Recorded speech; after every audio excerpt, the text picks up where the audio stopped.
오후 성경 공부 시작하도록 하겠습니다. 우리는 계속해서 우리 지금 창세기의 말씀을 보고 있습니다. 우리 창세기 노아의 족보에 대해서 보고 있습니다. 우리 지난 시간에 8장 22절까지 했습니다. 그래서 이제 또 이어서 마지막 부분 9장 1절부터 그 부분들을 쭉 살펴보도록 하겠습니다. 우리 하나님께서 온 땅이 부패함을 보시고 멸하실 것을 이렇게 말씀하셨습니다. 근데 그 가운데서 은혜를 입은 사람이 있었습니다. 누구입니까? 노아였습니다. 그래서 노아는 그래서 그 당시에 의인이었다라고 이렇게 얘기를 했습니다. 그래서 하나님께서 노아에게 그 생명을 방주를 만들어서 생명을 보존하라 이렇게 명하셨고 이렇게 됐습니다. 그래서 말씀하신 대로 그렇게 다 준행을 하였죠. 근데 여기에서 보면 노아가 의롭다라고 이렇게 얘기를 하고 있는데, 이 의로운 것은 노아의 행위가 하나님 앞에서 완벽했기 때문에 그 구원의 어떤 기준에 그 사람이 도달해서 하나님께서 그를 구원해 주신 것이 아니고, 거기 문맥에서들 다 얘기한다 그랬었습니다. 그는 완전한 자가 하나님과 동행했기 때문에 이렇게 완전한 자라고 했었다고 했습니다. 그래서 이것은 지금 그래서 이 하나님께서 노아에게 은혜를 베풀어 주셔서 노아를 통해서 옛세계를 멸하는 그런 심판 가운데서 생명을 보존케 하셔서 그 언약이 끊어지지 않고 이어져서 갈 수 있도록 이렇게 지금 은혜를 베풀어 주신 것입니다. 그래서 이제 하나님께서 명령하신 대로 방주를 만들고 이제 그 모든 짐승들을 이끌고 와서 이제 방주에 탔었죠. 그래서 이제 40주야로 비가 내렸습니다. 그래서 이 40일은 하나님께서 새로운 어떤 그 언약 역사를 진행하는 데 있어서 전환점 때 사용된다고 했었습니다. 자, 그래서 이렇게 하나님께서 40주야로 물로 심판을 하셨고, 그래서 물이 가득 넘쳐서 모든 것이 다 이렇게 땅에 잠기게 됐습니다. 그래서 생명 있는 것이 다 죽었는데, 여기 7장에서 보시는 것들이 보면은 대조를 한다 그랬습니다. 그래서 구원과 심판, 하나님께서 물로 세상을 이렇게 심판하시는 거, 안 믿는 자들에게는 심판이지만 믿는 그 하나님의 은혜에 있는 자들에게는 그게 구원입니다. 그래서 새롭게 세상을 물로 정결케 하는 이런 것이었습니다. 그래서 위아래로 물이 터졌다는 것을 하는 것은 하늘과 땅이 무너집니다. 하나님께서 지으신 아름다운 세상이 전부 다 이제 태초로 돌아가게 되는 것이죠. 뒤죽박죽 섞이게 됨을 통해 가지고 하나님께서 이렇게 구별하여서 지었던 그 아름다운 창조의 세계가 이렇게 지금 다 무너지게 된 것입니다. 자, 그래서 이제 그 물이 있었던 기간이 거의 약 1년이라 그랬습니다. 그래서 비에 그 홍수 일주일 전에 탔기 때문에 377일이고 이렇게 된다 그랬습니다. 자, 그래서 이제 노아가 이제 그 까마귀와 비둘기를 날려서 이렇게 확인들을 해서 이제 마른 것을 확인하자 이제 그 방주의 문을 열고 나왔습니다. 그래서 나왔을 때 하나님께서 하셨던 그 처음 얘기가 뭐였었죠?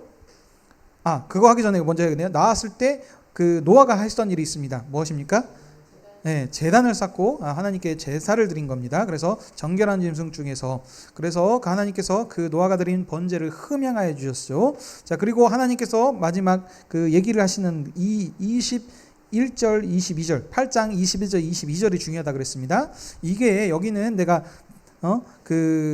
다시는 사람으로 땅을 저주 않겠다라고 이렇게 이렇게 선포하시는데, 이게 사람의 마음이 계획하는 바가 악해서부터 그렇다라고 이런 마음들이 얘기한다 그랬는데, 이것은 어떤 그 아담의 죄에 영향을 받아서 원죄론으로 이렇게 해가지고 아담이 죄를 지어서 쫓겨나서 이렇게 고통이 심해졌고 했네, 이런 어떤 그런 흐름들의 지금 얘기가 아니고, 하나님께서 사람이 어떠하든지 간에 하나님께서 물로 세상을 정결하실 때 그 사람의 마음까지 완전히 가는 그 본성을 싹 없애버리셔가지고 새롭게 지금 창조하신 게 아니고 남겨두신 겁니다. 그래서 역사가 보존되게 하시고 이어져가게 하셨는데, 거기에서 그 사람을 하나님을 대항하는 악이 있건 그러니까 사람이 어떠하든지 간에 하나님께서는 그 예전과 같이 물로 다시 멸하지 않으실 것이라는 하나님 스스로 하시는 그 작정의 말씀이셨습니다. 이렇게 우리가 보셔야 된다고 했습니다. 그러니까 이런 문맥 가운데서 보게 되면은 22절에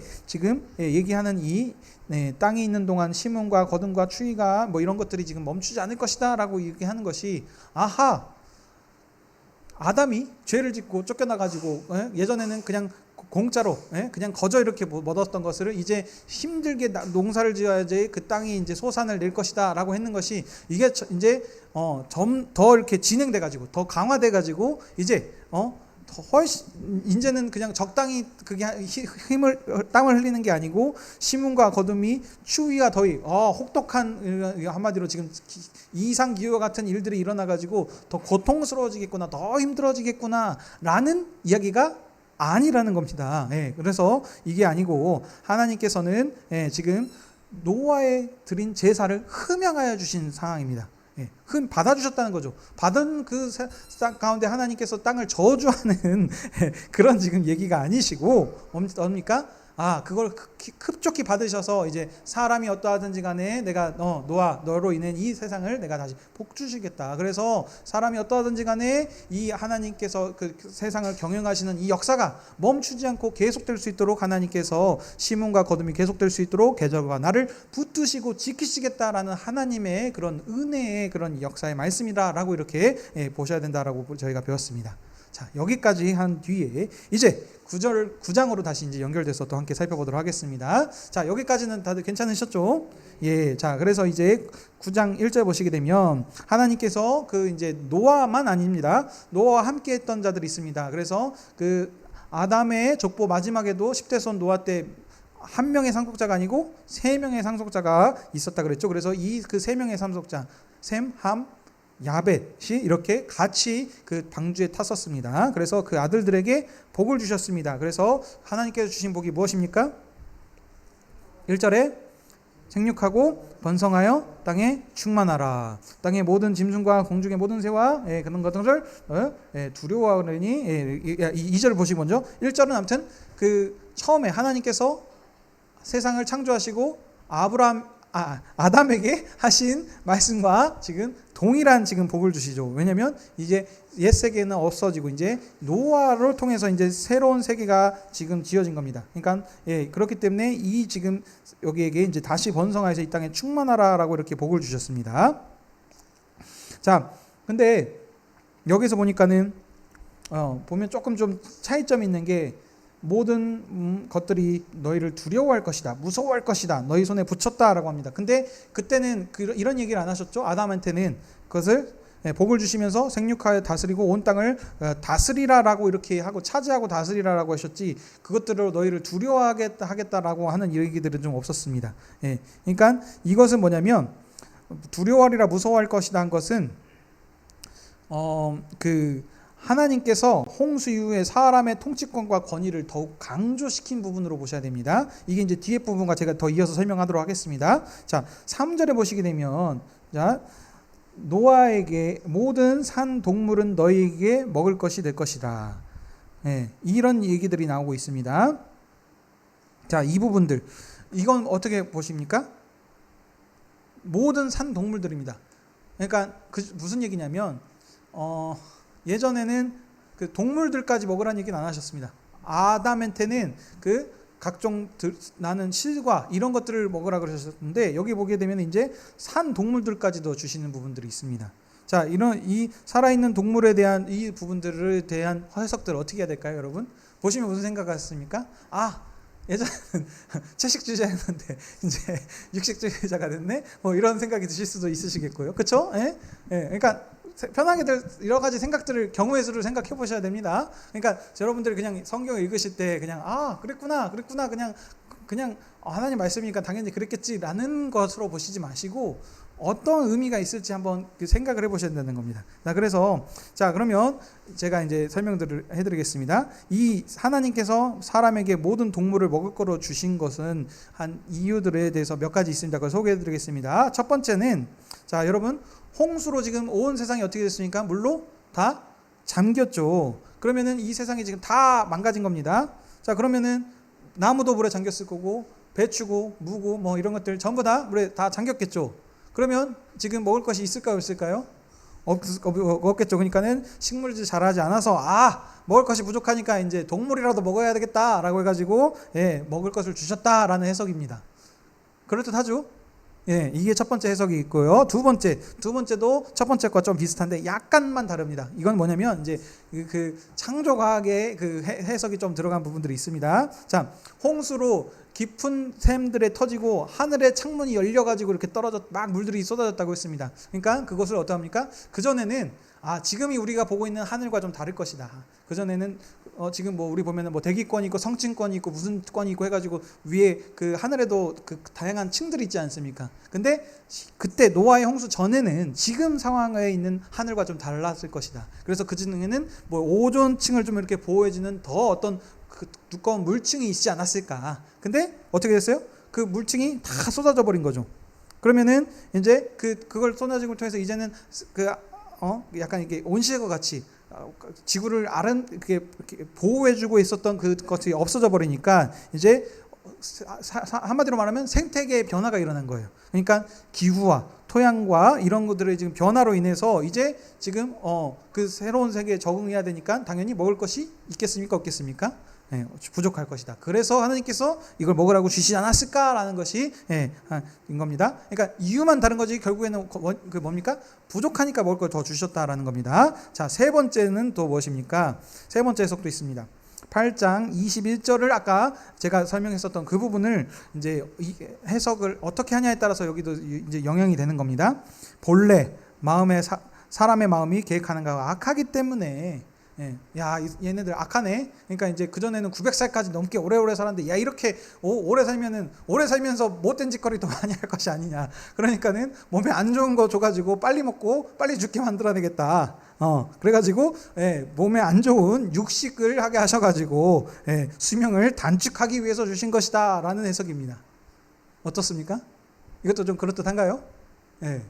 이런 어떤 이런 해석들이 있으니까 이게 해석들이 그냥 단순하게 나온 거 아닙니다. 다 그런 자기 이유와 근거들이 있습니다. 그러니까 그 뭐냐면 성경을 어떤 관점으로 어떻게 보냐에 따라서 이렇게 해석들이 다양하게 나온다는 겁니다. 자, 그래서 지금 방금 했었던 해석들이 가능한 얘기는 합니다. 그렇죠? 그렇지만 문제점들이 있습니다. 자, 첫 번째, 이런 그 구약에서 제물을 드리는 부분에 있어서 하나님께서 제사장한테 어떤 부위들을 주십니까? 좋은 부위들 주시죠. 넓적다리 뭐 이런 거 해가지고 그 좀 좋은 힘 이런 것들을 지금 주십니다. 그리고 하나님은 뭘로 다 가져가세요? 기름, 이런 거. 그렇죠? 내장 뭐 이런 것들을 해가지고 하나님께 불로 태워드리니까 하나님한테는 안 좋은 것도 싹 줘요. 하나님께서 이제 몸에 안 좋은 어떤 것들을 그 고기들을 이렇게 주셨다라고 이런 해석들이 가능한데 만약에 그렇게 되면은 그렇죠? 하나님께서 제사장한테는 오래 살게 해야 될 거 아니에요. 하나님의 일을 하는 사람들이니까. 그러면 육식 주시지 말고 채식만 하라고 하셔야 될 텐데 그 고기만 주신단 말이에요. 고기 완전 몸에 좋은 그런 우리들이 생각하기에는 맛있는 부위만 주신다는 거죠. 그러면 제사장한테도 빨리 죽으라고 이렇게 안 좋은 거 주시는 걸까요? 아니라는 거죠. 그러니까 이런 지금 그런 어떤 음식법으로 여러분들 우리가 성경을 해석하면 안 되는 겁니다. 자, 그리고 이 아까 첫 번째, 두 번째도 먹을 것이 부족해서 주신 수도 있긴 텐데, 그러니까 그렇게 보시면 안 되고 하나님 지금 이 성경은 뭘로 보셔야 된다 그랬습니까? 여러분 계속 제가 강조하는 거 어떤 관점으로 보셔야 된다? 언약, 하나님께서 언약, 구원을 하시는 구원 언약 역사로 보셔야 된다는 겁니다. 그러니까 그 관점으로 성경을 해석해야 되면은 이것은 지금 뭐냐면 홍수 이전의 사람들한테는 채식만 한 것이 맞을 겁니다. 근데 이 새롭게 된 세상에는 동물까지 양식을 주신 것이 맞는데 빨리 죽고 안 좋은 거 죽으라고 한 것이 아니고 어떤 거냐면 새로운 양식을 더해 주신 것입니다. 더해 주신 거.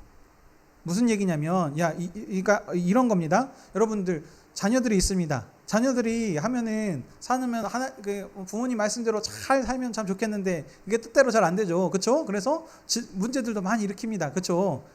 그때 부모님들 어떻습니까? 자녀를 혼을 내시죠. 근데 혼내긴 내는데 혼내고 나서 그 다음에 어떻게 하십니까? 그러니까 자녀가 그 잘못을 한 이유는 무엇이냐면 다른 한마디로 말하면 연약해서거든요. 연약해서 그것을 해낼 수 없는 어떤 지금 그 연약한 부분이 있다는 겁니다. 그래서 그 연약함 때문에 그 부모의 어떤 그 원하고자 하는 어떤 그것을 지금 해내지 못하고 있는 것인데, 그러면 어떻게 해야 됩니까? 혼을 내고 끝나는 것이 아니고 그것을 해낼 수 있도록 은혜를 뭔가를 더 더해줘야 되는 것이 맞지 않겠습니까? 그래야 그 부족한 부분을 채워줄 수 있게 해야 이게 더 발전해 나가고 있는 것처럼 마찬가지입니다. 하나님께서 지금 세상을 이렇게 통치하고 다스리라고 했는데 사람이 악함을 통해 가지고 지금 이것을 이제 어떻게 말하면 실패했다는 거 아닙니까? 근데 이 실패한 사람한테 하나님께서 그래서 실패 때문에 심판하셔서 벌을 주시긴 하셨습니다. 근데 벌을 주시고 땡 한 것이 아니고 이 사람한테 그 실패한 이 사람한테 더해 주심을 통해서 은혜를 더해 주시는 거예요. 은혜를. 그래야 이 사람이 그걸 통해 가지고 더 한 발자국 발전해 나갈 수 있도록, 언약 역사는 그렇게 발전해 나가는 겁니다. 그래서 여기서 지금 해주는 건 뭐냐면, 다시 정리하자면 하나님께서 사람한테 모든 생명 있는 동물을 새로운 먹을 것으로 주심을 통해서 이제 새로운 세계의 주인이 된 노아의 식구들한테 아까 2절에 그랬죠. 두려워할 것이다, 무서워할 것이다, 너의 손에 붙였다라고 하는 이것들이 보게 되면은 사람의 통치와 권위를 더욱더 지금 강화시켜 주시면서 그들에게 더 큰 은혜를 지금 더해 주시는 겁니다. 그러니까 이것이 뭐냐면 아까 그 먹을 것이 부족해서 그럴 수도 있고, 이거는 지금 모르겠습니다. 문맥에서는 지금 정확하게 표현은 안 하지만, 그러니까 이것이 먹을 것이 부족해서 하나님께서 더해주시는지는 모르겠지만, 지금 말하고자 하는 본문의 지금 문맥의 강조점은 무엇이냐?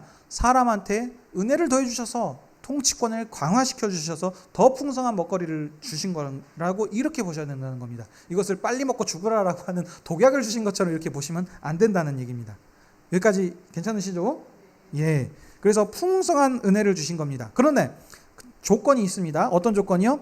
피채는 먹어서는 안 된다. 왜냐?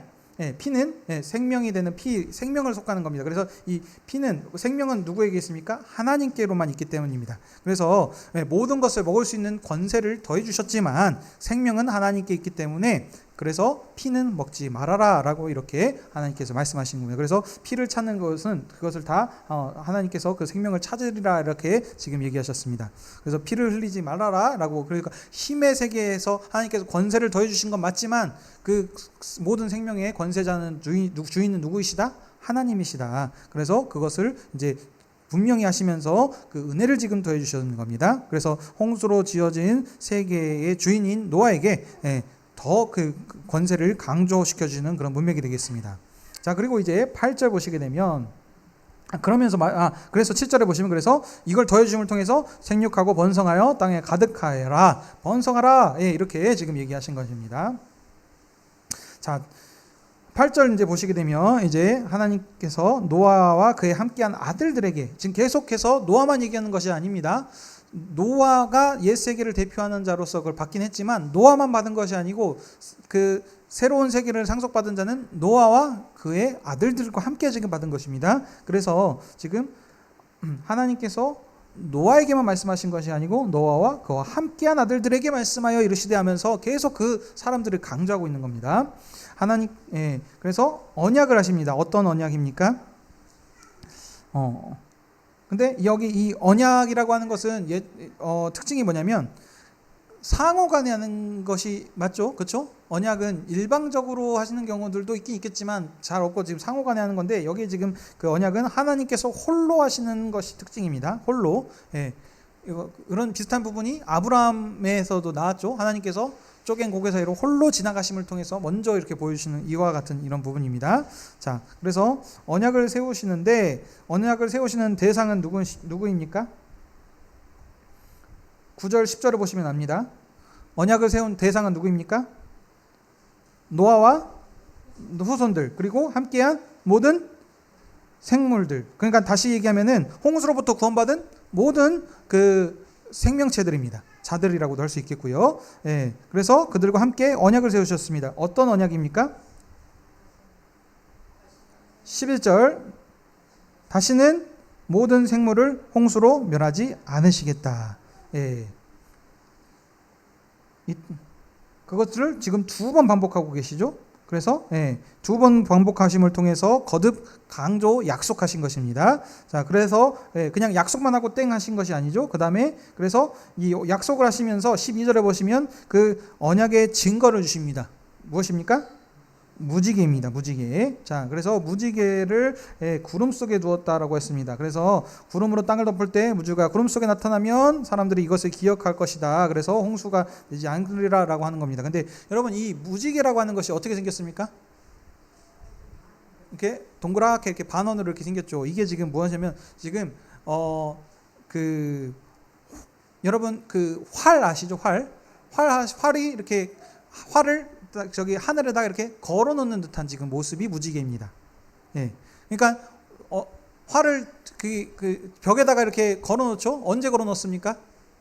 전쟁이 끝났을 때, 멈췄을 때, 그러니까 평화를 상징하는 것이 지금 이런 겁니다. 그러니까 그와 같이 하나님께서 이 무지개를 하늘에다가 이렇게 새겨 놓으신 거예요. 그래서 사람들이 세상을 보면은 무지개를 볼 때마다 그렇구나. 아, 이제 더 이상 하나님께서 심판을 하지 않으시고 약속하지 않으셨냐. 물로 세상을 심판을 면하지 않으시겠다라는 것을 지금 이렇게 하늘에다가 새겨 주셨다는 겁니다. 이게 여러분 단순하게 그냥 그랬구나라고만 생각하시면 안 되는 게, 여러분 지금 저희 지금 여기 여수 지역에는 지금 홍수 피해가 크게 없습니다. 그렇죠? 근데 여러분 생각해 보시죠.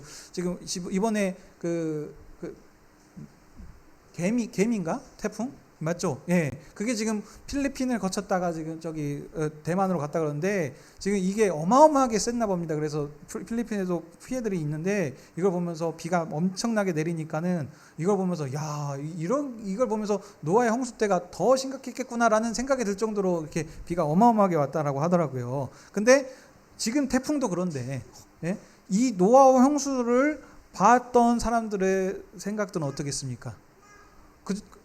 이제 비만 오면 어떤 생각이 들어요? 자라보고 소뚜껑 보고 놀라고 하는 것처럼 어땠습니까? 비만 내리면 이제 또 하나님께서 우리가 뭔 죄를 지어가지고 또 벌 주시려나 해가지고 야, 너 뭔 죄 지었어? 너 누가 잘못했어? 손들어. 이렇게 할 거 아니겠습니까? 예. 그래서 우리 또 뭔 죄를 지어서 이렇게 했나 보다라고 하시면서 지금 할 수 있는 지금 상황이라는 거예요. 그러니 정말 그러니까 그 트라우마라고 하죠. 트라우마. 사고 이후에 그런 것을 있을 때마다 그들을 이렇게 놀랄 것을 하나님께서 아시고 그들한테 비가 오고 난 뒤에 어때요? 무지개를 통해서 구름 가운데 그걸 숨겨 놓으심을 통해 가지고 다시는 하나님께서 물로 이 세상을 심판하지 않으시겠다라는 분명한 언약의 증거를 이렇게 보여주셨다는 겁니다. 그러니까 하나님의 은혜가 얼마나 놀라운지를 이걸 통해서 우리가 다시 한번 알 수 있는 겁니다. 그렇죠? 그냥 단순하게 언약의 징표로 돌판 주셔도 되고 뭐하고 하실 수도 있는데 그러지 않고 하늘에다가 이렇게 하늘에 활을 걸어놓은 것처럼 이렇게 하셨다는 것 자체가 지금 참 하나님의 정말 언약에 우리 사람을 배려한 참 그런 부분들을 우리가 볼 수 있는 겁니다. 자, 그래서 이렇게 언약을 세우셔서 이 무지개를 주셨습니다. 자, 이제 18절 보시면 이제 방주에 나온 노아의 아들들은 누굽니까? 셈, 함, 야벳입니다. 근데 거기 보시면은 또 뒤에 뭔가 더 추가로 더 붙었죠. 함은 가나안의 아버지다라는 지금 이런 것을 특별하게 여기서 지금 또 언급을 하고 있습니다. 이 언급하고 있는 부분들은 이제 또 두 가지 이유가 있는데요. 이제 뒤에서 조금 더 설명하도록 하겠습니다. 근데 우선은 그렇게 지금 하면서 하고 이제 20절 19절 보시면 이 세 아들로부터 어떻게 됩니까? 사람들이 온 땅에 다시 퍼지게 됐습니다. 자, 근데 20절 더 주게 되면은 이제 노아가 농사를 지었습니다. 그래서 포도나무를 심었더니 포도나무가 하나님께서 그 21절에 포도주를 마시고 취하는 이런 부분들이 나옵니다. 자, 이분들을 좀 설명을 하자면 하나님께서 생육하고 번성하는 복을 주셔서 온 땅에 생명을 가득하게 넘치게 해주신 겁니다. 포도나무를 심었고 그 포도나무가 자라가지고 열매를 지금 맺은 겁니다. 포도주는 어떻게 만듭니까? 포도를 이렇게 발효시켜가지고 해야 되는 겁니까? 그러니까 한마디로 풍성한 하나님께서 그 소산을 이 땅에 지금 주신 겁니다. 그래서 지금 저기 노아가 그 하나님께서 이 지금 벌하신 이 새 땅에서 지금 첫 수확을 하겠으니 지금 얼마나 감격하고 감사하겠습니까? 그러니까 이 포도라고 하는 것, 우리 지금 포도마켓이라고 하고 하면서 하지 않습니까? 성경에서 포도는 기쁨의 잔치를 뜻하는 이것이 있기 때문에 이 포도가 풍성히 열매를 통해서 하나님께서 이렇게 주신 은혜를 감사함을 통해서 그 기쁨의 잔치를 연 겁니다. 그래서 근데 예, 기뻐하면서 그래서 포도주를 마셨는데, 자, 포도주를 마신 것에서 까진 좋았는데 그걸 가지고 취하게 된 것이 있죠. 자, 그래가지고 그 장막 안에서 벌거벗은 이런 지금 하체를 드러나는 이런 지금 실수를 하고 말았습니다. 근데 이 하체를 드러낸다는 것은 지금 그냥 단순한 것이 아닙니다. 어머 이렇게 하는 것이 아니고, 이때 당시에 지금 이가 의미들이 있습니다. 저희들이 아까 오늘 설교 말씀 가운데도 이 그 허벅지 아래에 이렇게 손을 넣고 한다라고 하는 것처럼, 그러니까 그만큼 그 중심, 아주 중요한 의미들을 가지고 있는데, 이 하체를 드러냈다는 것은 그만의 그 권위를 상실하고 했다는 이런 부분들도 있는 겁니다. 자, 근데 이걸 드러냈는데 이걸 보고 어떻게 했습니까? 함이. 근데 그냥 함이 아니에요. 감히 하기도 됐는데 22절에 뭐예요? 가나안의 아버지 함이라고 하면서 자꾸 가나안을 또 강조하고 있다는 거죠. 예. 그래서 함이 아버지 하체를 봤습니다. 그리고 그것을 두 형제에게 알린 거죠. 알렸다고 하는 것은 어머 야 아버지 이렇게 했더라, 그냥 그 알리는 것이 아니고 소위 말하면 약간 조롱의 어떤 이런 그 뜻들도 있을 수 있다는 겁니다. 자, 그래서 그 셈과 야벳은 그 소식을 듣고 똑같이 하지 않고 하체를 보지 않으려고 뒷걸음질 쳐가지고 아버지 하체를 이렇게 덮었었습니다. 자, 그래서 이제 그 소식을 이제 나중에 노아가 술이 깬 후에 이제 알게 된 거죠. 근데 이제 작은 아들 이제 함이 한 이야기를 이제 듣고 되면서 이제 저주를 합니다. 근데 이 저주를 하게 되면은 여러분 보시면, 잘못은 지금 누가 저질렀습니까? 아니, 노아가 잘못을 한 게 됐어요. 근데 하체를 본 잘못은 누가 했습니까? 함이 하지 않았습니까? 근데 지금 그런데 보시면 노아가 지금 그 이르는 말을 보시면 25절에 누구를 저주합니까? 가나안을 지금 저주하고 있다는 거죠. 그래서 저주를 받아 그의 형제들 중에 종이 되기를 원하노라. 이렇게 지금 하고 있습니다. 근데 저주는 함이 잘못했는데 저주는 아들 가나안을 하고 있고, 근데 보시게 되면은 자, 이번에는 또 칭찬을 하는 부분들 있죠. 근데 이번에 칭찬은 그의 아들들을 한 게 아니고 그 당사자들을 하고 있습니다. 그래서 셈하고 야벳 하면서 그 사람들은 본인들을 이렇게 지금 하고 있습니다. 그래서 이런 지금 이 부분들을 여러분 그냥 단순하게 이렇게 하셨나 보다, 그러니까 잘못했으니까 저주하시고 잘했으니까 복 주시고 이런 식으로만 지금 접근하시면 안 된다는 겁니다. 이 성경에서 기록하는 것들은 그 기록하는 저자의 의도와 목적이 있습니다. 목적이 무엇이다? 하나님의 언약 역사, 구원하신 그 역사를 어떻게 하나님께서 이뤄가시는지를 지금 초점을 맞춰서 기록하고 있기 때문에 이 부분들로 봐야 되는 거죠. 그러면 왜 굳이 함이라고 하지 않고 가나안의 아버지 함이라고 했고, 가나안의 아버지 함임을 이렇게 일을 행했다 그러고, 여기서도 가나안은 저주를 받으라라고 하는 이 부분들이 왜 그렇게 했자는 것이죠. 자, 왜 그랬냐면 첫 번째 이유는 뭐냐면, 자, 아담의 10대 손이 누구라 그랬죠? 노아입니다. 노아의 상속자들은 누구입니까? 셈, 함, 야벳입니다. 그 전에는 상속자가 몇 명이었죠? 한 명씩이었습니다. 근데 노아는 몇 명이요? 3명입니다. 그러니까 3명이라고 하는 것이 그냥 단순히 3명이 아니고 이 세 사람 모두 다 언약을 이어받은 상속자들이라는 겁니다. 그러니까 이 언약의 상속자들이기 때문에 이 세 사람이 지금 온 땅의 주인이에요. 그러니까 이 온 땅의 주인한테는 하나님의 언약이 이미 이루어진 겁니다. 그러니까 그들은 이미 언약의 상속자이기 때문에 하나님께서 그들을 복을 주셨어요. 그러니까 그들이 잘못은 하더라도 그들한테 만약에 예를 들면 언약의 상속자 중에 3명 중에 1명은 이렇게 없어져 버렸네요. 죽어버렸네요. 그러면은 어떻게 되는 겁니까? 하나님께서 세워주신 그 언약의 상속자가 끊어지고 없어지면 그러면 하나님의 언약이 어떻게 됩니까? 실패가 되는 겁니다. 그래서 언약의 당사자였던 그 상속자인 셋 중에 1명이었던 함한테는 직접적으로 하나님께서 저주를 하지 않으시는 겁니다. 무슨 얘기인지 아시겠습니까? 왜냐하면 그도 어찌됐든 잘못을 했더라도 그도 언약의 상속자로서 이미 지금 세움받은 사람이기 때문입니다. 그러니까 이런 목적이 첫 번째입니다. 자, 두 번째는 무엇이냐면, 그러면 보십시오. 저주를 여러 사람, 그러니까 그 함한테 생육하고 번성하라 그랬으니까 아들이 가나안 한 명만 있었을까요? 아니겠죠. 여러 사람이 있었습니다. 근데 거기에서 굳이 꼭 집어서 가나안이라고 한 사람 이유가 무엇이었을까라는 것도 생각해 볼 필요가 있다는 거죠. 그리고 자, 첫 번째, 그러니까 함의 저주를 그의 아들이 받는 것이, 여기 어떻게 보면 이게 때 그 아버지의 일이 아들한테 상속되어서 완성이 되는 그런 원리로서도 저주도 마찬가지입니다. 그러니까 그것도 아버지가 했던 그 저주가 물려받아서 이렇게 하는 것들도 이게 그 상속자의 원리와도 일치하는 부분이 있습니다. 자, 두 번째, 그러면은 아까 그 수많은 자녀들 중에서 왜 굳이 가나안일까? 이것은 지금 이 성경이 기록된 그 저자가 누구를 대상으로 기록했는지를 보면 알 수 있다는 겁니다. 지금 1차적인 독자가 누구이죠? 이스라엘 백성들이라는 거죠. 이스라엘 백성들한테 주신 거죠.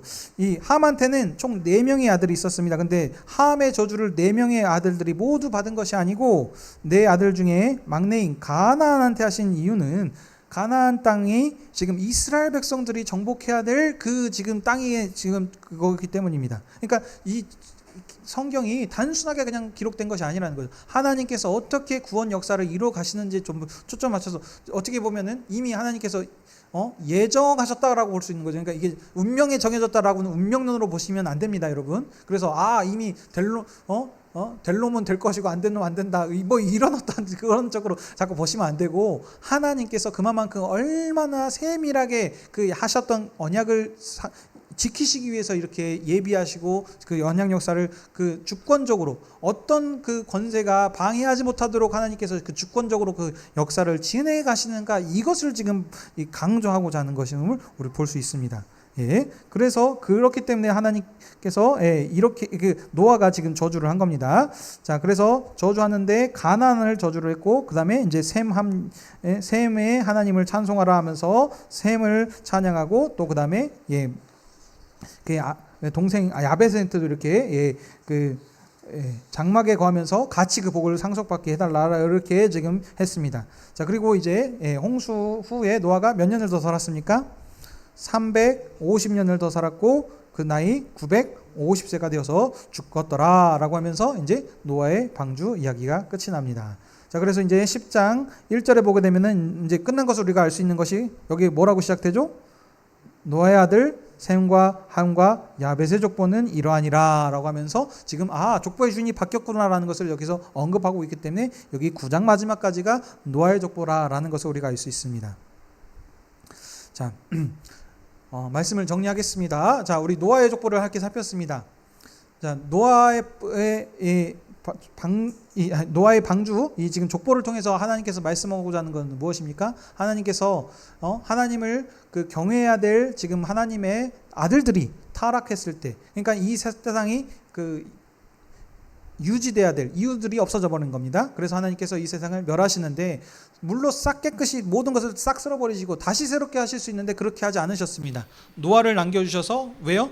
언약이 이어지고 상속될 수 있도록. 노아가 죽어버리면 하나님께서 아담한테 하셨던 그 약속이 완성이 됩니까, 안 됩니까? 끊어지게 되지 않습니까? 그러면 하나님의 언약의 역사가 실패가 되기 때문에 사람의 죄에도 불구하고 하나님께서 은혜를 베풀어 주신 겁니다. 하나님과 동행했었던 의인이었던 노아를 남겨주셔서, 그래서 그 언약 역사가 끊이지 않고 계속 이어져 갈 수 있도록 하나님께서 사람의 죄악에도 불구하고 어떻게 정권적으로 하나님께서 그 언약 역사를 지금 진행해 가시는가, 그것을 지금 말하고자 하는 게 노아의 방주입니다. 근데 어떤 방식으로? 하나님을 대항하는 자들에게는 심판이지만, 이 홍수가 심판이지만 하나님을 경외하고 하나님의 이 언약을 상속받은 자들에게는 어떻습니까? 구원인 것이고, 그래서 물로 세상을 정결케 하시는 새로운 세상을 하나님께서 그들에게 남겨주신 것입니다. 그래서 다시는 물로 심판하지 않게 사람의 죄에도 불구하고 하나님의 작정하심이에요. 그러니까 언약 역사를 보게 되면은 사람이 잘해서 뭐 하나님께서 뭐 어쩌고 저쩌고 하신 것이 아니고, 사람의 연약함에도 불구하고 하나님께서 작정하셨던 언약하셨던 그 역사가 끊이지 않고 계속해서 이어가는 겁니다. 그래서 하나님께서 여기서도 얘기하시죠. 사람이 악하든지 뭐하든지 간에 심음과 거듭이 멈추지 않고 계속하게 하시겠다. 그래서 번성하고 충만하여서 언약 역사가 그 이어져 갈 수 있도록 하나님께서 계속 해주신 은혜의 역사를 지금 말하고 있는 것이 노아의 방주입니다. 자, 그러면 이스라엘 백성들이 이것을 받았을 때 어떻게 받았을까요? 우리가 노아의 후손들이시구나, 언약의 역사를 이어받은 자들이구나. 마찬가지죠. 교회가 어떻습니까? 교회는 이제는 우리는 이제 이스라엘 백성들이 아니고 어떻습니까? 이제 우리가 언약 백성들입니다. 왜냐? 그들은 예수 그리스도를 거절했지만 우리는 하나님께서 보내신 새로운 계명인 새로운 그 왕이신 예수 그리스도를 보내셨기 때문에 이 왕을 우리가 영접했기 때문입니다. 자, 그래서 우리 이제는 어떻습니까? 이 구원의 방주는 어디 있냐면 곧 교회가 구원의 방주인 것입니다. 믿으시기 바랍니다. 예, 우리 이 교회가 아무리 연약해 보일지언정 우리가 하는 것이 아니라고 그랬습니다. 하나님께서 교회에게 그런 권세를 허락해 주셨다는 겁니다. 하나님의 하늘에 속한 모든 신령한 복을 가지고 있는 권세자들이 교회라는 것입니다. 교회가 아무리 연약하고 우리가 하는 모습들이 아이고 어떻게 저 사람이 여기에 있을 수 있지? 어떻게 저렇게 연약한 사람이 어떻게 저렇게 악한 사람이 교회에 있을지 이런 그런 도덕적인 기준으로서 하나님께서 우리를 부르시는 것이 아니라는 겁니다. 그런 식으로 따지면 우리는 이 방주 안에 들어올 사람이 한 사람도 없습니다. 예, 연약한 중에도 하나님께서 우리를 사랑으로 먼저 친히 찾아와 주셔서 교회 안으로 불러주셔서 그래서 그게 은혜인 것입니다. 그래서 우리가 내세울 것이 없고 우리 연약함에도 불구하고 나를 찾아 주셨는데 저 사람이 연약하고 저 부분 어떤 모든 사람도 주님을 영접하는 자는 이곳에 함께 있을 수 있는 것입니다.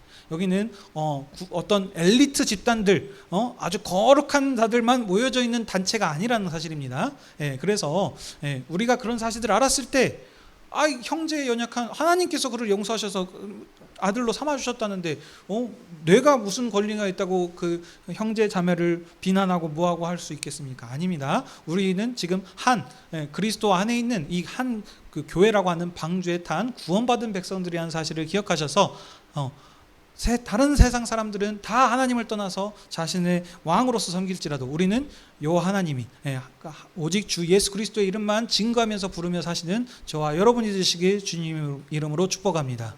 아멘. 기도하겠습니다. 아버지 하나님, 오늘 또 창세기 노아의 족보를 통해서 하나님께서 어떻게 사람의 악함에도 불구하고 언약 역사를 지키시기 위해서 일하셨는지 알게 하여 주시니 감사합니다.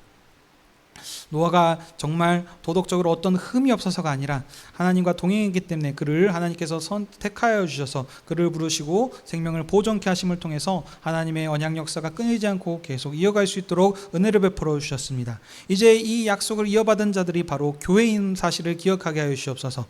구원의 방주인 교회 가운데 있는 우리의 힘으로 된 것이 아니고 하나님께서 그런 은혜로 우리를 먼저 불러주셨사오니 오직 우리가 하나님의 은혜에 감사하게 하시고 모일 때마다 주님께서 주신 피와 살을 먹고 마실 때마다 우리 주님이 주신 그 사랑과 은혜를 기억하게 하셔서 주님의 권세 있는 백성으로서 날마다 세상에 나가서 이기는 삶을 살아갈 수 있는 저희들 되게 허락하여 주시옵소서.